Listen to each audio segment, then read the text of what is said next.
Good evening, everyone. I'm Andrew Medworth. I'm the chairman of the Ayn Rand Forum, and I'm absolutely thrilled to welcome you all to Parliament tonight. Portcullis House has about a third of the MP's offices, British MP's offices. You can see the monitors behind me, the green showing us what's going on in the Commons, and the red showing us what's going on in the Lords. So we're very much in the centre of power here, which is very, very exciting. I'd like to thank all of you for coming. We had a tremendous response to this event with really remarkably little advertising. We've got a big waiting list, so thank you all very much. Before I actually introduce you on and get us started with this evening's business, I'd like to offer my very deepest thanks to Douglas Castwell, who is the MP for Harwich and Clapton, who's made it possible for us to use this conference room this evening. You can't just roll up and book one of these conference rooms as a member of the public.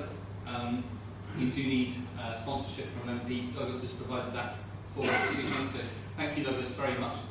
He's kindly volunteered to come up and say a few words. I guess I should just give him a quick introduction for those of you who aren't fortunate enough to know about him. Douglas is a conservative backbencher with a lot of influence. He's written a fantastic book called The Plan with Daniel Hammond, who's an MEP, who many of you will have heard of. I'll let him speak for himself on the issues that he's interested in. But my opinion is that he's a man of remarkable principle.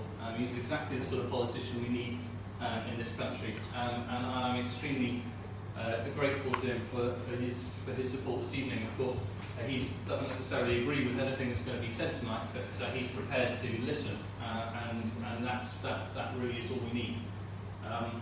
I think of him as the Howard Walk of the Commons, and I'm sure when he speaks to you, you'll see why. So, Douglas, could I please come on? Thank you very much, Andrew. Very generous. It's good to see this room being used for something. Usually when people meet in this room, it's to try to take away our freedom and tell us how to live our lives and to decide how to take our wealth and spend it on themselves. It's good to have some good libertarians here. I'm a very late discoverer of Ayn Rand. I, as a conservative, thought I understood why we need small government, less of it. And then I read, really quite recently, Atlas Shrugged, and I discovered a whole new idea as to why it is we need less government and less regulation. It's quite extraordinary. Soon after the banking crisis, I read Atlas Shrugged, and it's true. If you take away the word railway and put in bank, it's a pretty good explanation as to what happened and why it happened. Ayn Rand may have written that in the 1950s, but I think it is incredibly powerful and incredibly relevant today. I can't think of many other books that have changed the way I look at the world quite so much. I don't want to say that much. We're here to listen to our speaker this evening. I really just to say this, that when I read Ayn Rand, it seemed so familiar, and there's something about it that seems so déjà vu. And then I realised that's because Wesley Mooch and his type are all around Westminster. His sort really do lobby government and try to rig it for themselves and for big business and for big government and for big corporations. It really is like that. So often the arguments that you hear made and parodied in her book are actually employed and deployed here to hijack public policy. I just finished by saying this. I'm an optimist though.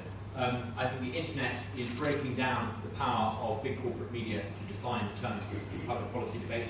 It is unleashing a whole new way of looking at the world, and it's unleashing an individualism, and the means of Ayn Rand, I think, will flourish.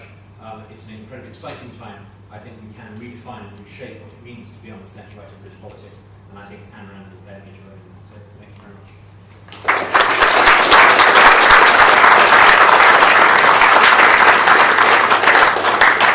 Thank you very much, Douglas. That's fantastic. Before I introduce Dr. Brooke, I did want to say just a little bit about who we are, because I'm aware that some of you may not have heard of the Ayn Rand Forum before. You may not know who we are. So Just to introduce us briefly, we're an organisation which seeks to raise awareness of Ayn Rand's ideas and her works and her philosophy of objectivism in British culture. And we do that primarily, for the time being at least, by supporting the programmes of the Ayn Rand Institute, of which Dr. Brooke is president. We're independent of the ARI. They don't necessarily sanction us in any way, but we certainly support them, and all their programmes are excellent, and we try and promote them in this country in whatever way we can. They have an essay contest for high school students on Ayn Rand's books. They have an objectivist academic centre which trains the next generation of intellectuals. They have many other programmes which Dr. Brooke is far more qualified to speak about than I am.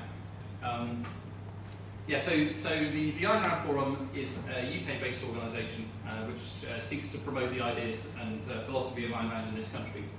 We do that primarily by supporting the ARI's programme. And the main thing we've done so far is create speaking opportunities in this country for ARI intellectuals like Dr. Brooke, and that's really, we feel, the most important thing we can do to help us spread objectivism here.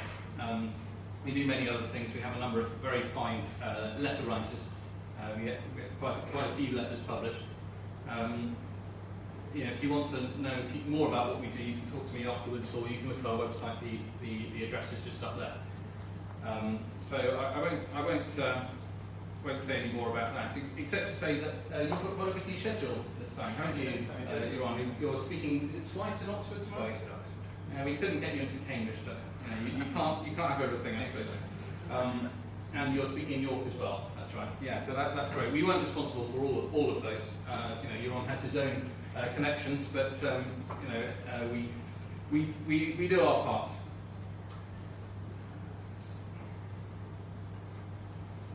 So without further ado, I'm going to introduce Euron to speak about right.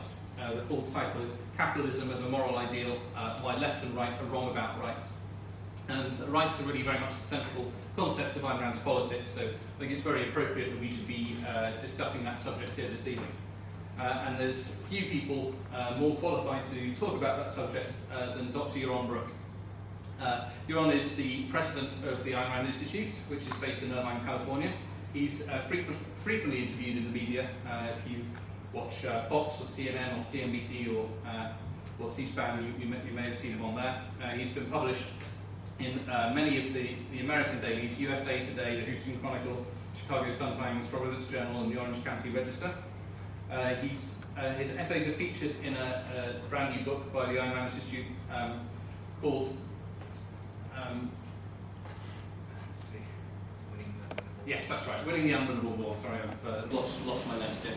Yes, Winning the Unwinnable War, which is a collection of essays about American self-defense. Dr. Brooke was born and raised in Israel. He served as the first sergeant in Israeli military intelligence and earned a BSc in civil engineering from Technion, Israel Institute of Technology in Haifa. In 1987, he moved to the US, where he received his MBA and PhD in finance from the University of Texas at Austin. He became an American citizen in 2003. For 7 years, he was an award-winning finance professor at Santa Clara University. In 1998, he co-founded a financial advisory firm, BH Equity Research, at which he is presently managing director and chairman. Ladies and gentlemen, it's been a very great pleasure to welcome Dr. Euron Brooke.